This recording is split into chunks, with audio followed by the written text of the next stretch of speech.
Hi everyone, and welcome to our brand new channel. Today I'm incredibly honored to be joined by Professor Adam Guastella, the Michael Crouch Chair in Child and Youth Mental Health at the University of Sydney. Professor Guastella is a clinical psychologist and one of Australia's leading researchers in autism and neurodevelopment.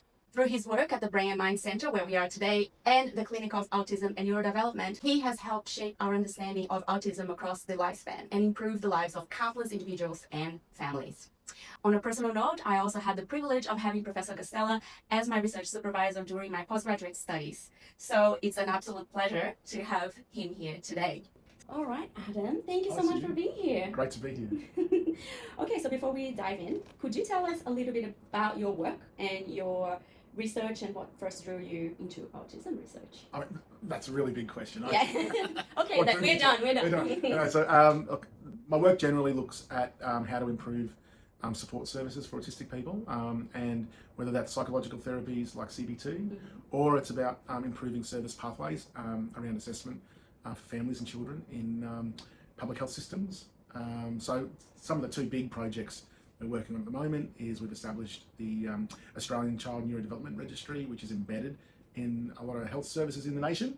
And when families go to those services for support, we're looking at ways and using the data that families provide to make sure that they get the best support available during the assessment process, because we know that's a massive challenge right now.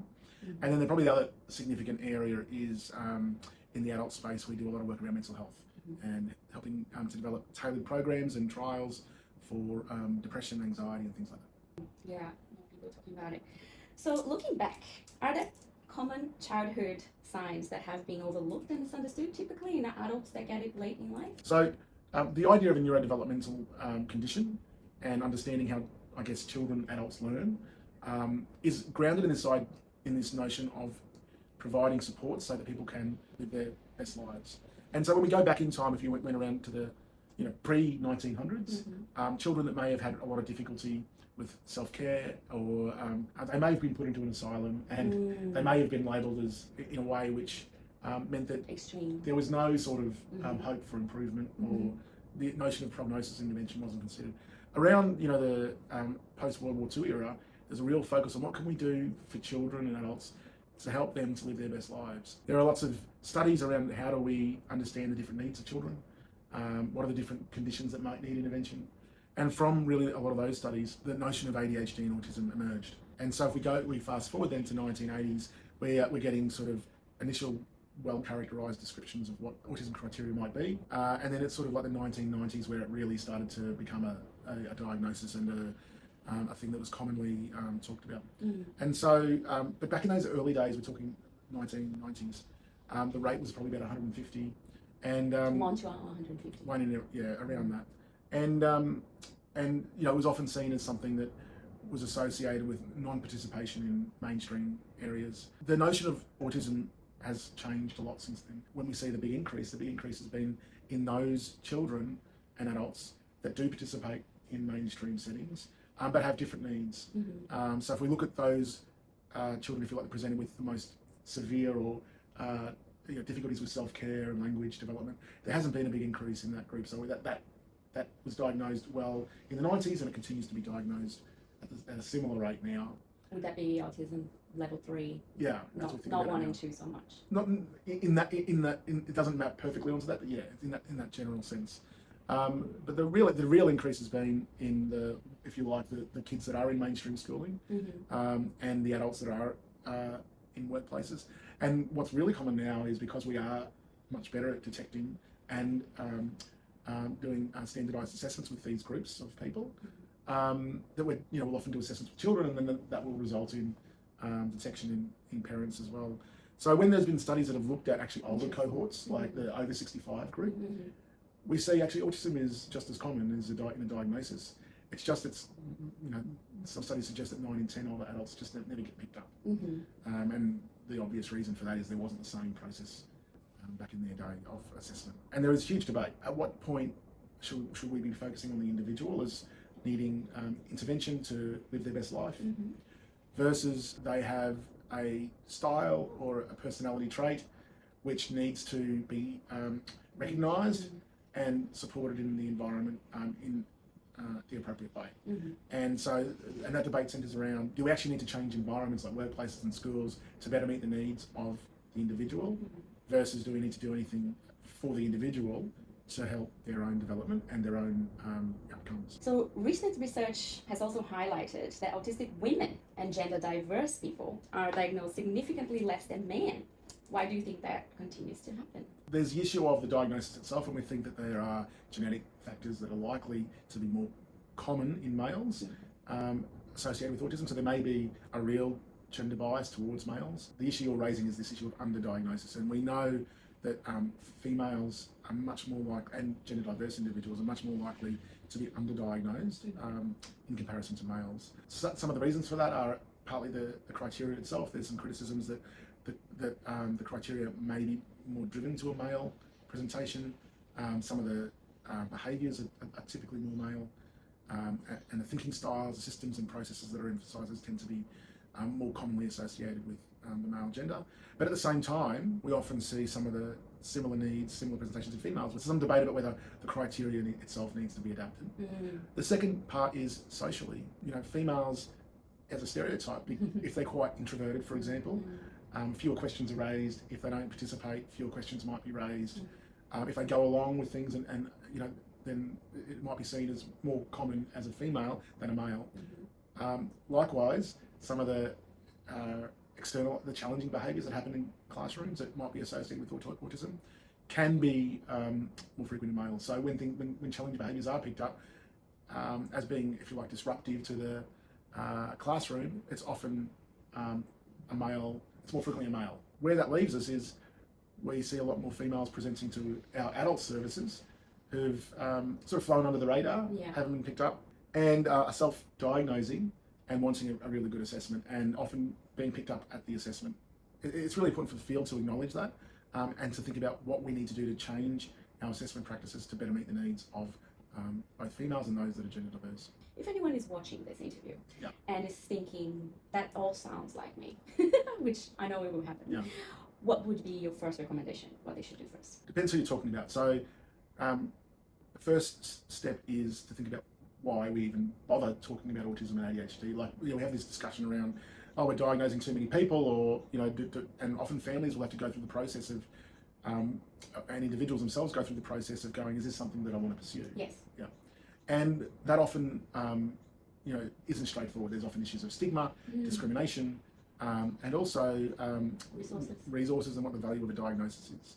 I think one thing that I sort of see in our services quite a lot is that having a diagnosis or an awareness of diagnosis really helps with self-awareness. It helps people to develop some awareness about what their needs might be, and also for self-acceptance that, for years people may be being stigmatised, saying that they need to be a certain way, or they need to think about things in a certain way, or to act in a certain way, and a diagnosis, or at least self-identification with the community, can really help with helping people to feel and to know, actually, not to feel, but to know that they're okay, and that they've got unique needs that are common to many other people, and that's okay. Yeah.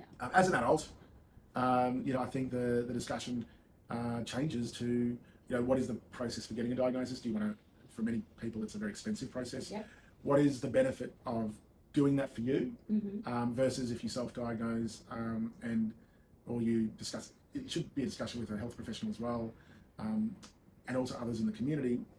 What are the benefits of awareness in general versus going through the process of diagnosis? Sometimes it's less clear about what the benefits of the diagnosis are for adults. Certainly funding systems in Australia aren't set up for adults as well as they are for children. So yeah, I think it's all about having those discussions and figuring out what's right for you. And the same thing, goes for workplaces. So, if you're deciding, well, actually understanding and having a diagnosis would really help me to get the right supports or the right needs, or to help the workplace to be more inclusive, then, I think that can be really a pathway to get those supports, or to get that recognition and appropriate response. But I think the challenge there is not all workplaces actually respond appropriately, and so sometimes that can be about thinking about whether you are in the right workplace that's actually going to respond in a inclusive and helpful way. And if you're not, then sometimes, and same with schools or anything else, sometimes the best solution is about finding you yourself feeling empowered to find the right environment for you. Could you explain what masking actually means? From my position, masking is a process, or at least my autistic colleagues and clients and people I know, that they talk about masking being something they do to manage the perception or the potential perception that their autism features, symptoms, whatever the right word is, that might be perceived, and they do things actively to try and hide it, or to try to appear neurotypical. That's often the sort of the term that's referred to as masking. Now, the great debate in the masking field is everyone does impression management, right? So the boundaries between impression management and extreme worry about being perceived negatively and masking, scientifically we're really interested on whether they are distinct constructs or whether there's a unique construct there that's specific to autism, and that's where the field is at right now. That there's a great debate around whether masking is something that is unique. But I think that what we do know is masking and camouflaging are, they are tiring behaviours. Yes. They are behaviours that are really about trying to not be judged negatively, or not to be stigmatised. And I think where this diverges from other areas like social anxiety is that that fear that if they express themselves, who they are, what they are, in a genuine way, that could be discriminated against. That fear is often real. Yes.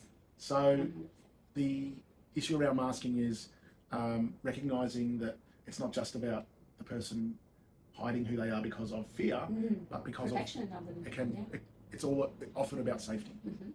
And in all the work that I do, the first step to achieving any outcome is to achieve safety. Some people, especially late diagnosed people, they've done that their whole life without not even knowing that they were doing it. Yeah. Early in life, they realized that they needed to do something, and they realized that now became part of themselves, right? And they become so good at this that family members and employees, and even clinicians don't recognize autism on that because they're just so good at pretending or camouflaging. How do people actually find safety on removing that mask and presenting themselves as who they really are? One of the things that strikes me about that question is I think about the many people that we've worked with who have had, otherwise outstanding resumes, CEOs, directors of companies, and I'm trying to choose extreme examples here, but people that have, on the face of it, doing very, very well. And they'll come to sessions or to sort of seeking support, and we'll work with them, and some really basic sort of things will come out in that therapy where they needed support. They actually needed to be able to tell people what their needs were and to get that support in place, and they didn't feel safe to do that.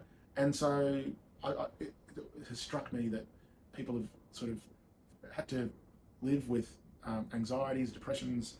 They've had to live with really a lot of self-criticism for a long period of time, not feeling safe to ask for help. But the number one thing that they keep going back to is being able to connect with the other group members, being able to feel like, actually, hang on, that was going on for me as well, and feeling like they're part of a team, they're part of a group that they belong to, and that in itself is so powerful. It is, and it's interesting because maybe it's not safe for us to come out everywhere.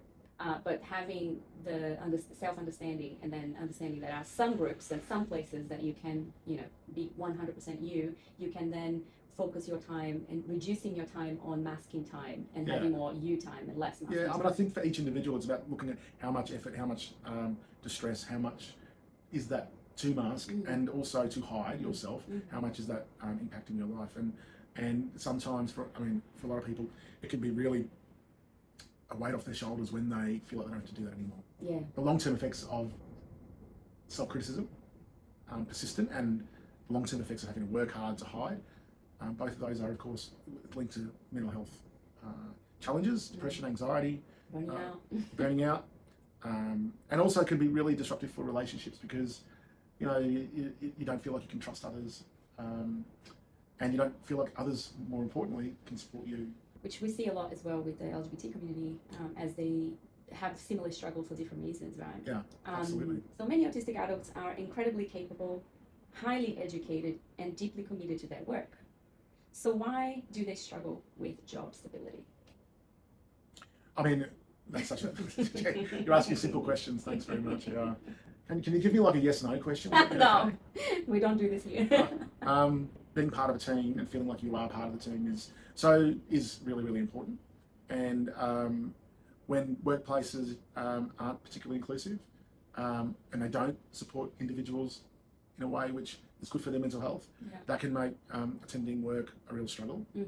When we speak to autistic people about their workplace experiences, we'll often we'll get a couple of different stories. One will often be about the person just keeping their head down, doing a specific job that they know they can do really well, and not, if you like, pushing too hard for promotions and things like that. So sort of to keep things safe and to keep things in a way that they know that they're in an okay environment. So under employment, if you like, or a lack of promotion is very, very common. And then the second thing is the shifting, and the shifting often when problems come up in workplaces and there's a lack of understanding about the needs of autistic people, the reasons for the problems are misunderstood, often misperceived, and that can lead to problems in employment. We have some really sad stories in this area.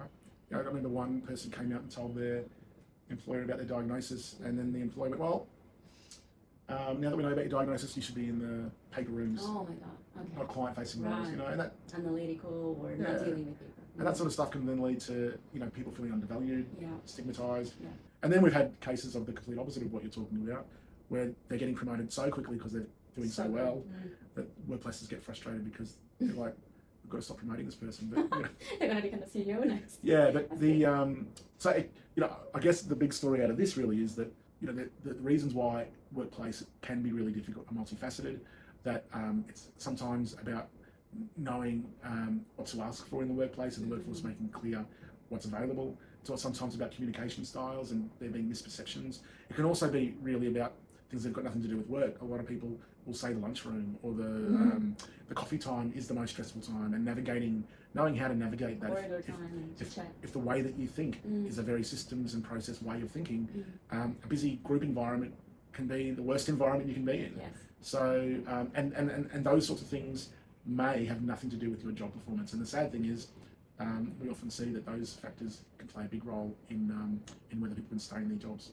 Yeah, that's very interesting, because I find that people that are more on maybe the tech, let's just pick one area, the tech world, find it very much easier to progress, because in the highest levels they not necessarily need to deal with politics and people and groups of people. Yeah. Whereas most businesses, the more you are going to a managerial or director position or even professor position at university, more you have to deal with relationships, and that's probably where it stops people from. Well, kind of. I mean, I think the leadership issue is a big one, because when we do surveys of workplaces about employing autistic people, often where the stigma really kicks in is when we're talking about leadership roles or managerial roles, and sort of what you're saying right now, is the truth of the matter is that when systems and processes are clear, when people understand the how-to, and they've got some mentoring about when things aren't understood, those sorts of issues aren't a problem at all. Often in workplaces, systems and processes aren't clear to anyone, and they just require the person to adapt them, to make stuff up or to guess. And one of the things we see all the time is when we develop inclusive workplaces, part of that is actually making that a lot more transparent, not just for the individual with autism, but for everyone. And that actually has a benefit. Everyone goes, oh geez, now we've got a system and process that actually makes sense to everyone. It helps everyone perform more effectively. So when you're talking about leadership roles, yes, of course things get more complicated in leadership roles, but it can often be about managing the HR systems or because they're horrible to manage. Or sorry HR out there, but or it might be all the things where process and system is complicated. So I don't agree about the leadership issue, but there's no doubt autistic people are underrepresented as leaders. But in my experience, when supported in the right way, autistic people make unbelievable leaders. They're often Yeah, very ethical. I mean, one of the great Ethical, yes. one of the things I love about working with autistic people in different ways and is because we are dealing often with people that have the best hearts, that actually have the best of intentions, and really are struggling with navigating environments or a long history of stigma and discrimination. Yeah. So what workplace challenges come up most often and consistently in your research and clinical experience? Businesses will often have, a high level, we want to do inclusion, we want to support people with disabilities and people with mental health concerns as well. They'll, make all the right statements. The barriers will be in knowing how to do that really well. So often the resources don't exist. And so even with the best of intentions, businesses don't know how to do things really well. Yeah. And then secondly, it's really in that manager role, the person that is responsible for operational costs. And Yes. they often become really fearful about what the impact is of having an inclusive practice. And they might worry that, and we often see this, that it's going to cost a lot of money and it's going to add to their workload, and they're going to, as a result, it's going to be something that is a nice to have, but we just can't do it right now, particularly with all the financial crisis that's going on. So it often gets pushed to the side. But as I said before, the research studies clearly show, and what we see in practice, is when inclusion is done really well, actually it saves a lot of money, saves a lot of heartache for everyone. Yes. And actually you start getting some really great outperformers. We always try and talk about the opportunity, but it can be really hard with any change management process for people to go, actually, we're going to do things really differently, and take that risk. There's a lot of signatures. Yeah, a lot of people have to be happy. Yeah. Yeah. Do you think we spend too much time trying to teach autistic people to fit in workplaces instead of designing and redesigning workplaces to become more inclusive to them? I mean, yes. I mean, clearly our field has moved from one where, if we were doing interventions in the 90s, it would be all about how do we help this person to behave more neurotypically. That's sort of very common in the 90s, right? What we're saying is, if there isn't any willingness for there to be changes in the environment, then it is seriously going to rule out a group of potentially highly useful and beneficial people. Yeah. I think all human beings have capacity to learn about themselves and to increase awareness, and all human beings need to know about their strengths and limitations. Yeah. And so I think that it's never One side. either or. It's both sides need to come together, and I think there has been an over focus on the individual, but if we go completely the environment, we're also going to lose needs to be a lose working the focus. together Yeah. situation. Yeah. Yeah. So I'd love to spend a few more minutes about myth busting. Sure. You ready? Yeah. Okay. This does sound like yes or no. No, it is not. Uh, So people often say, isn't everyone a little autistic? I love this one because I get it a lot. yeah. Like, everyone is a little on the spectrum or something. So how do you respond to that? Well, I think that we get, with the increased rates of autism, the awareness that autism probably presents in much more frequently. I get where the idea comes from, that maybe the symptoms and the features, if you like, are more common, and probably there's a lot of studies looking at traits. Maybe there are traits that are spread across the population that in the scientific term is called the broad autism phenotype. The broad autism phenotype.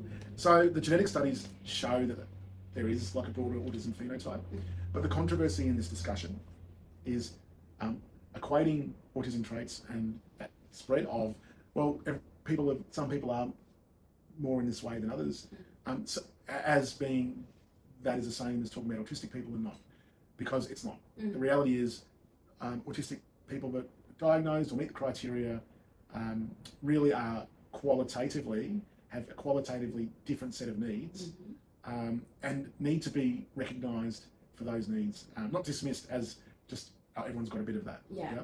Because that, or eventually I am like that. yeah, or I could be a bit autistic if I just did a few extra little things. Yeah. Like that is just going to increase stigma, discrimination, and dismiss the real human concerns, the real human challenges that autistic people face. Where this conversation gets super challenging is, of course, when it comes to medical systems around who gets support and who doesn't. Right. So True. If we, There's a line in the sand. there has to be a line in the sand of who gets support, and that's the government right now in Australia and across the world. The UK, the US is constantly going, well, where is that line in the sand? And I suspect that line in the sand about who is funded to get supports, it's going to constrict. Yeah. Another common claim is that autistic is being overdiagnosed. Does the evidence actually support that? Can I just, that is a yes and no question that I don't want to answer, actually. So I've seen you answering that question before. So the answer to that question is that, firstly, we have got our society is much more sophisticated. Our science is so much more sophisticated. We are so much better at recognising the different needs of individuals, including learning conditions, including ADHD, including dyslexia. So we're getting a more sensitive, personalised health system that's better at supporting individuals through detection. Yep. The question, though, is at what point do we call this a condition or disorder versus, if you like, high trait anxiety, or we're sort of similar to the previous discussion. At what point is it, are we talking about a diagnosis? And I think where that comes into play is when there are really clear functioning difficulties, but then it comes back to how much of that is the environment versus the individual. I think there's a lot to play out still. And one of the things I'm really excited about is a lot of the models presented by government, including the Australian government, the health department, including the NIH, they're all talking about, and the NHS, they're all talking about integrated supports. So where maybe the diagnosis is important, but there's a recognition that actually most people with autism will have other diagnoses as well. Yeah. Whether it's ADHD or it's depression or it's anxiety. So how do we make, putting the diagnosis to one side, how do we make sure people get the supports they need so that the focus is on the individual, not necessarily ticking a box to get one diagnosis? And that's one of the big research areas that we're driving at the moment, that we're trying to figure out how can we do a really thorough assessment of that child so that we can identify the breadth of needs for that child that's reflected by the caregivers, that's reflected by the child, that might be reflected by the school. And actually what we've found so far is that it's about 5% of caregivers are going, we want a diagnosis, right? Really? 95% of caregivers are raising all sorts of other things. Right. And so how do we address all those other things? And it might be consistent with autism, but it might be consistent with lots of other things. How do we make sure that the right supports are put in place for that child? I think that's where we're going to, but the model for doing that is not well established.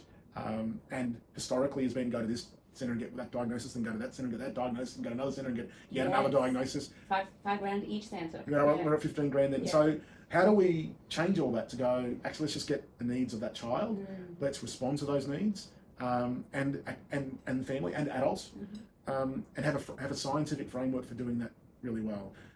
That is interesting, because sometimes you don't actually need, but you don't feel like you need diagnosed, but for child or adult, but because systems require the diagnosis for you to get support, right? So a lot of people, especially late in life, looking for an official diagnosis, not because they themselves need that paper or that confirmation. It's because maybe the university they study needs that for assessing extra time and support, or the school is asking, and they need that formal assessment, right? In the current day, we're talking about Thriving Kids in Australia, and Thriving Kids, the fundamental shift that it has brought, and we're yet to see how, the assessment framework is yet to be released yet.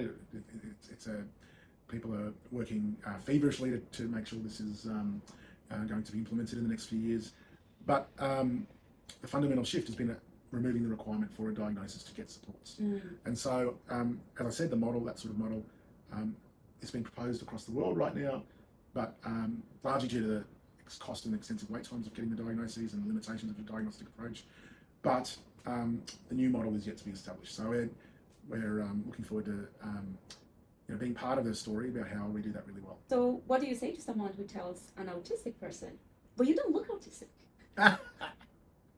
That is another myth. Well, as people often say to me, I don't look like I'm Einstein.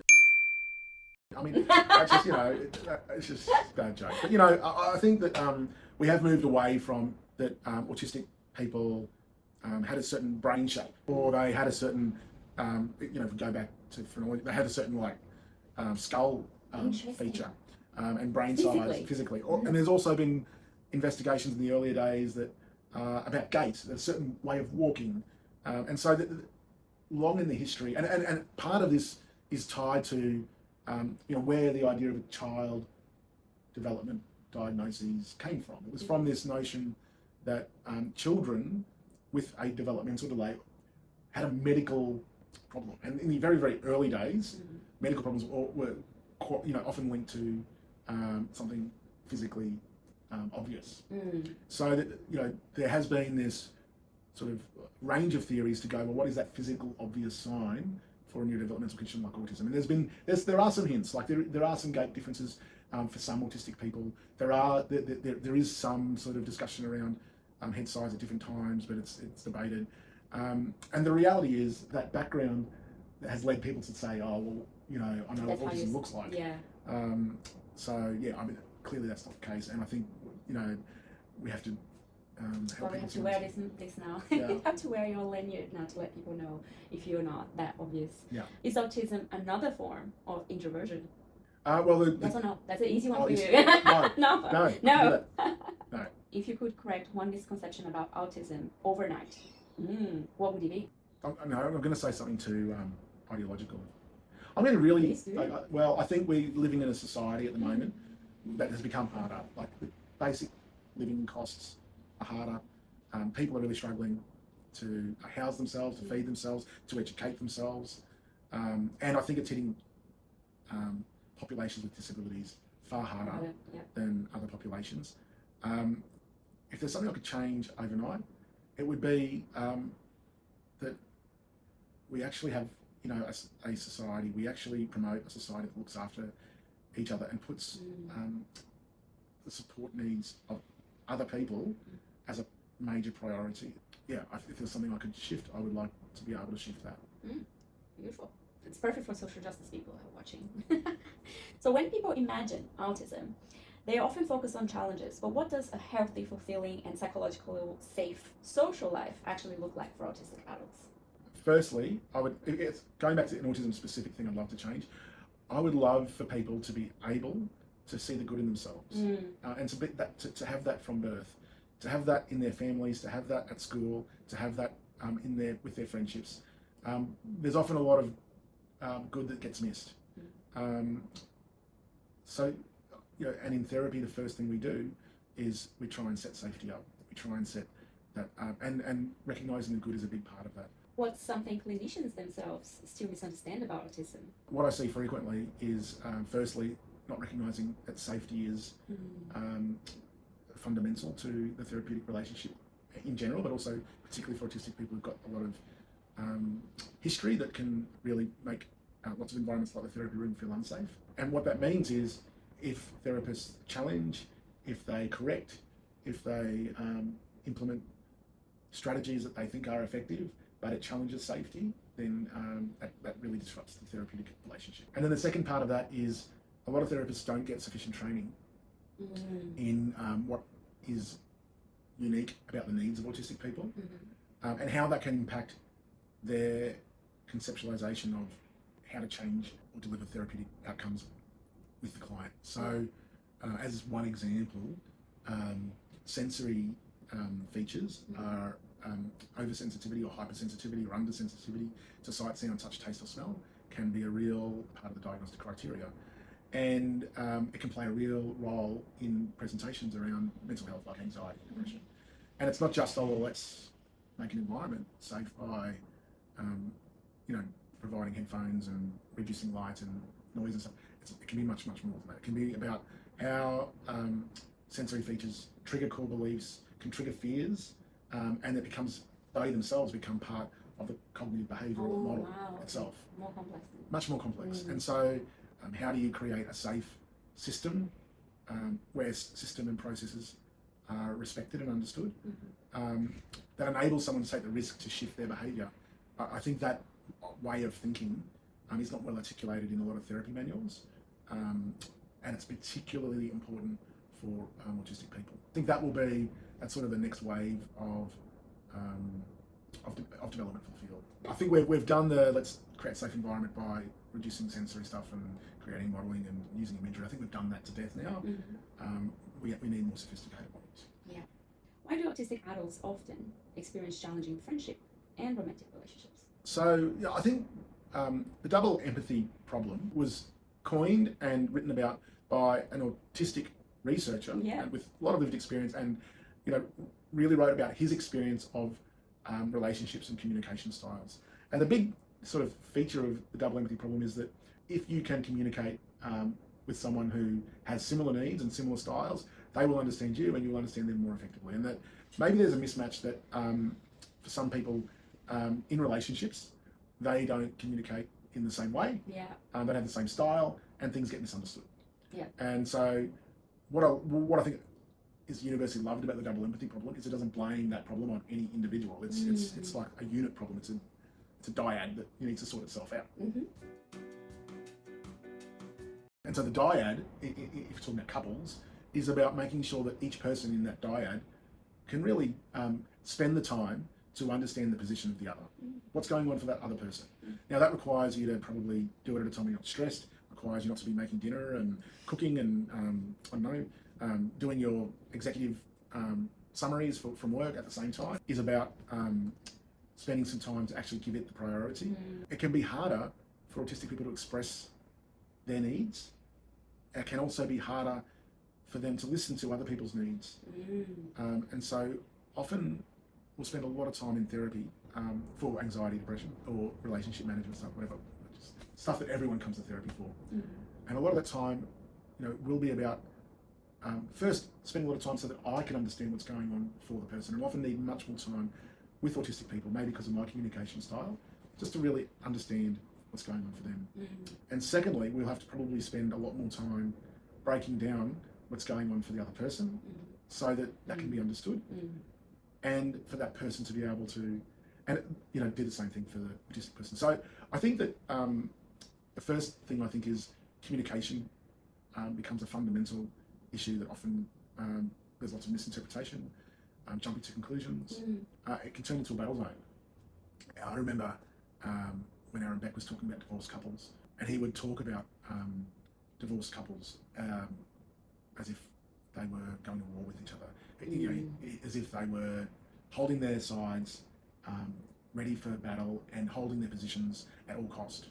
And so that sort of style, if you don't understand what's going on for the other person, you can't adapt, you can't meet the needs of them, then that style comes out more frequently. And so, and leads to relationship disruption. So more time and energy needs to go into adapting to the double empathy problem and meeting the needs of both parties to resolve problems, and reducing the potential for misunderstanding, which can be high on both sides. Some people asking me, okay, based on that double empathy problem, so should we then just hang out with autistic people then? So I'm not, again... I know you're not going to say yes. Again, the scientist in me comes out, that's what the science says, right? So it's just not.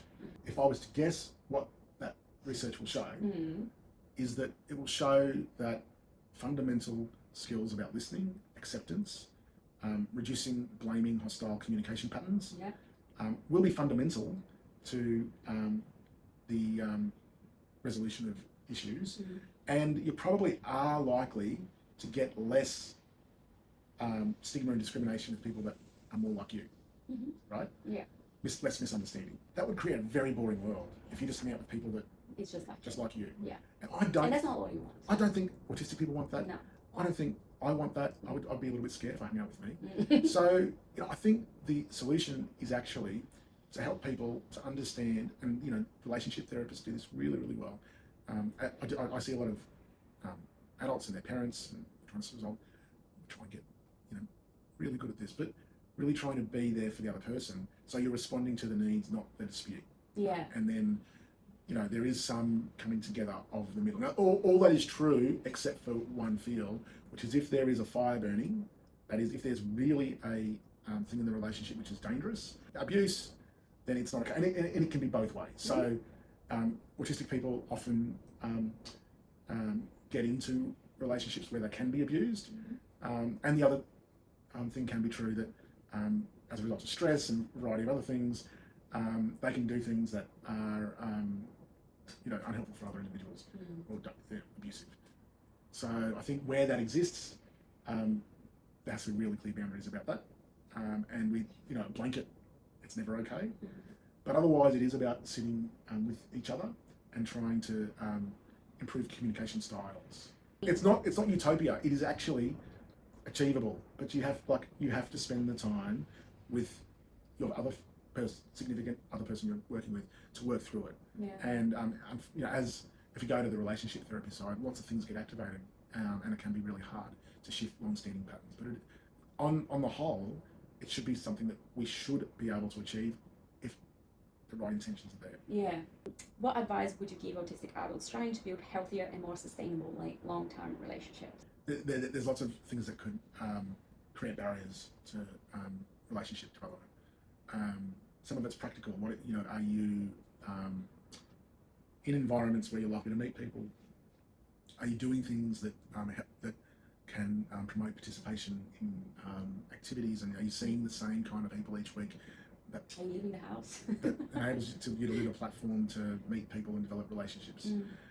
In that, it's not uncommon for me to see young people and people who isolate themselves in their room, since you said that, because it's safe and it's understandable, and the processes in the room they can predict and they can sort of stay in control of. But when they leave the house, a lot of these things go out the window. So, part of that might be thinking through how that individual can leave the house and can do things in a safe way, or a way that is predictable, or a way that doesn't have a system that they can follow that makes sense to them and meets their goals.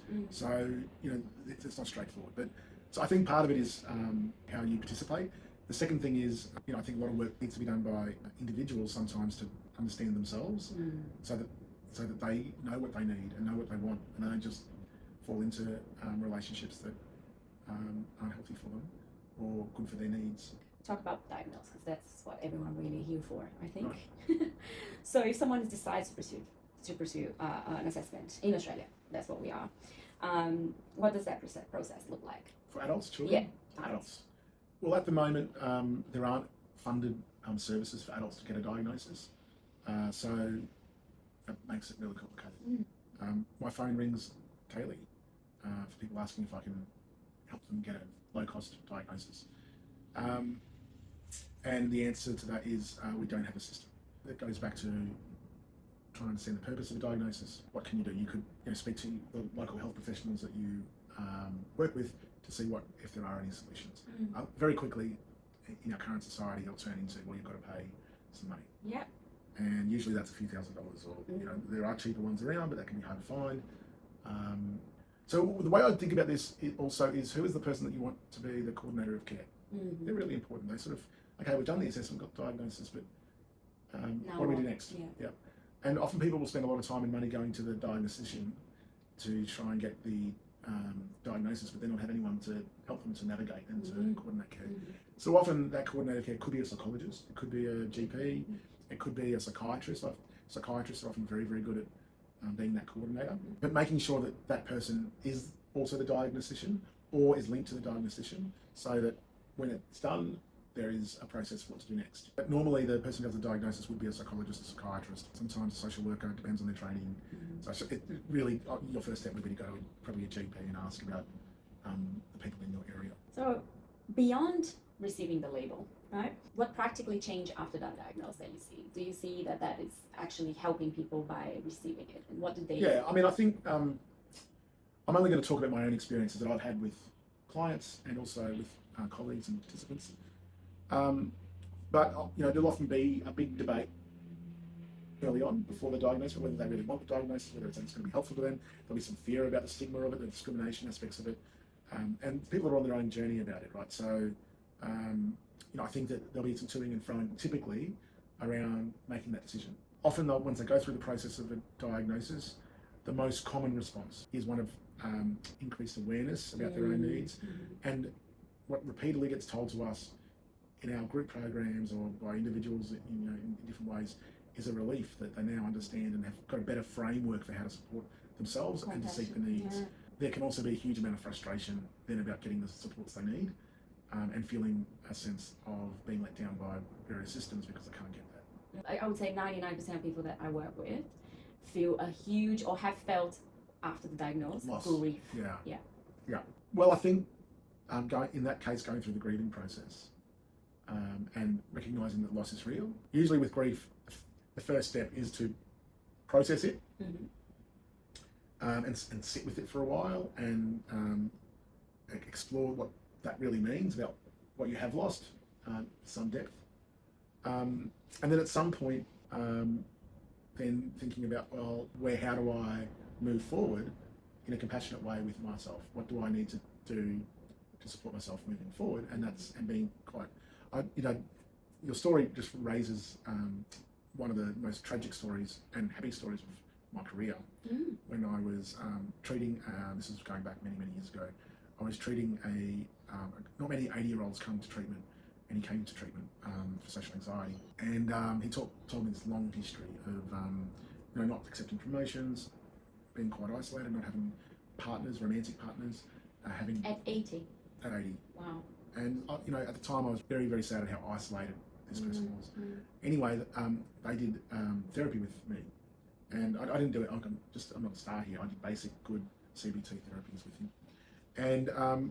And the tragedy of this is that he wrote to me 6 months later, really happy that he had his first girlfriend. No, yeah. This is so sweet. I know, and like he was really, I did. Well, we are going to be enrolling in whatever program. No. The point of this story is that when I got a handwritten letter. You don't get handwritten letters much. So sweet. And when I read this letter, I was just, part of me was so happy. I was like, yay! But then, job done.